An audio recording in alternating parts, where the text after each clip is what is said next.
Hey guys, let's get more news about Warriors, but first, don't forget to subscribe and leave your like.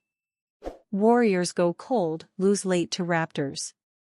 Chris Boucher's career began with the Golden State Warriors. Back during the team's 2017-18 title run, Boucher began his NBA journey by signing a two-way contract. He spent the bulk of the year playing for the Santa Cruz Warriors, and his NBA debut, a 79-second stint against the Los Angeles Lakers in mid-March, was the only time he would step on the court for Golden State. He won a championship with the Warriors and, 2 weeks later, was waived. He caught on with the Toronto Raptors, where he played a larger role, but still a small role, on a team that beat the Warriors in the NBA Finals, giving him 2 titles in 2 years. Now he's a proven, quality role player in the league, a lanky big who drains threes, gobbles up rebounds, and blocks shots.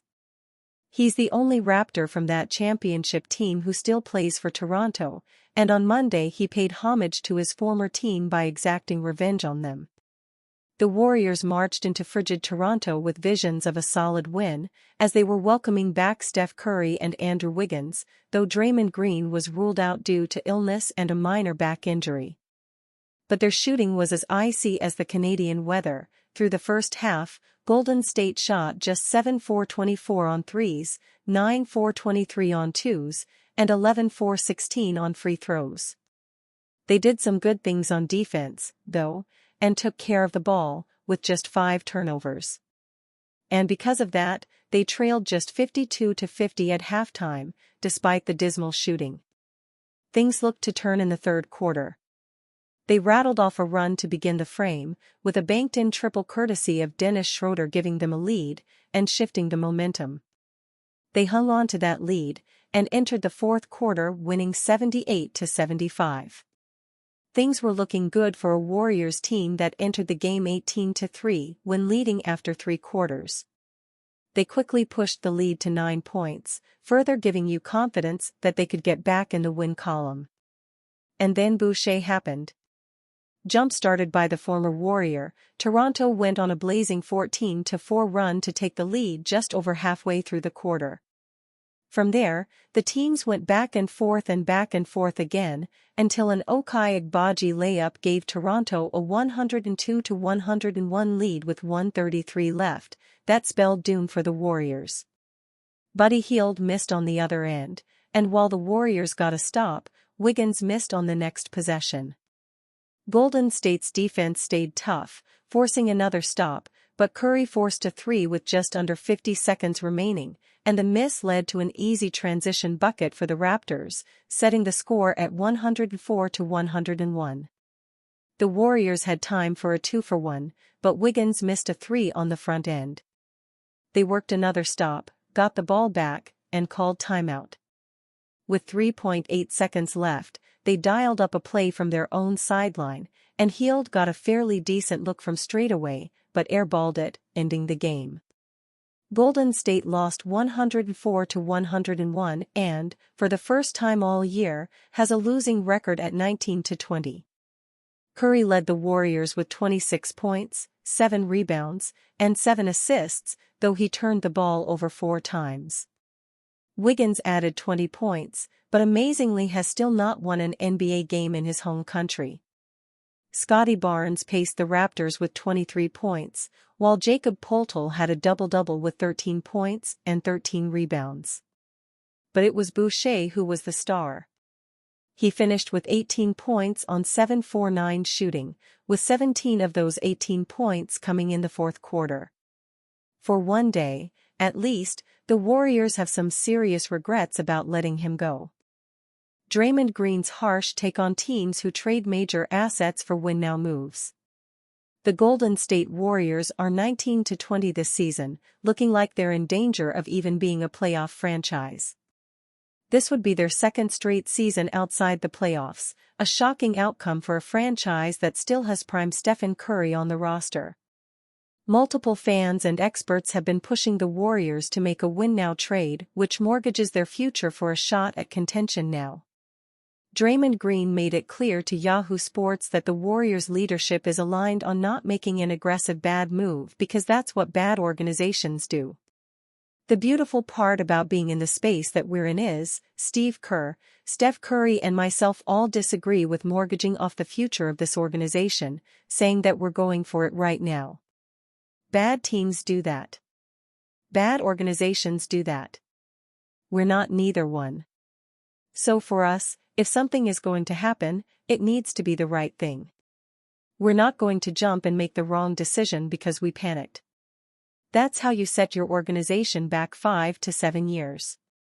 Green also maintained the importance of having a perspective on long-term success and not overreacting to bad seasons by selling the team's future. We're still going to compete at the highest level. We're still going to do all we can to win, but I don't know a single person who's played in the NBA for a long time that won every year. So you don't auction off your future because you're not winning in a said year or two. You have to continue to build. And for us, that will always be the focus. It'll never be, something's going wrong. Make the dumbest move you can make. We're not that organization. When I'm done, when Steph is done, I want us to come back, when Steve's done, I want us to come back, sit on the court, and talk so much as to everybody because our organization, our team, is that good. The Warriors are one of the best organizations in the NBA right now on the strength of the dynasty they built in the mid to late 2010s. They won their last title in 2022, but the overall story of the last 3 years has been rough. In fact, if they miss the playoffs this year, it would be their 4th missed playoffs in 6 years. At some point, we need to admit that the Warriors' current state isn't a sign of a good organization.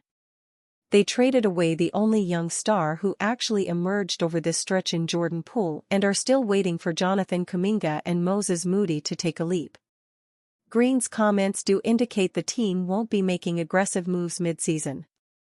This sentiment explains why the team reportedly ruled itself out of the Jimmy Butler sweepstakes and why they overvalued young stars like Brandon Podziemski and Jonathan Kuminga in the summer. Warriors showing interest in versatile forward prior to trade deadline. According to Clutch Point's Brett Siegel, the Warriors see Pacers wing Aaron Nesmith as a talent who can service Golden State's lineup in a starting or bench role. Hat tip Athlon Sports' Jonah Kubicek via Yardbarker. The Warriors, sources said, have shown interest in Nesmith and are monitoring the 25-year-old status with the Pacers leading up to the trade deadline, Siegel reported. Leading up to the trade deadline, Golden State is prioritizing secondary talents who can help build a bridge between head coach Steve Kerr's first and second units. Given his team-friendly contract and his ability to be a catch-and-shoot threat on the wing, Nesmith is a player who can bring a lot to the table for Golden State. Nesmith is an awe-inducing athlete. He complements his superior outside shooting with a headhunting ability to attack the rim and finish with authority, whether a defender is present or not. This season, the Vanderbilt product is shooting a ridiculous 54.5% from three-point range. Over the last 2 campaigns, Nesmith has made 1.9 triples per contest on 42.3% shooting from deep. At 6'6", 215 pounds, the South Carolina native could gift the Warriors with what they need at present.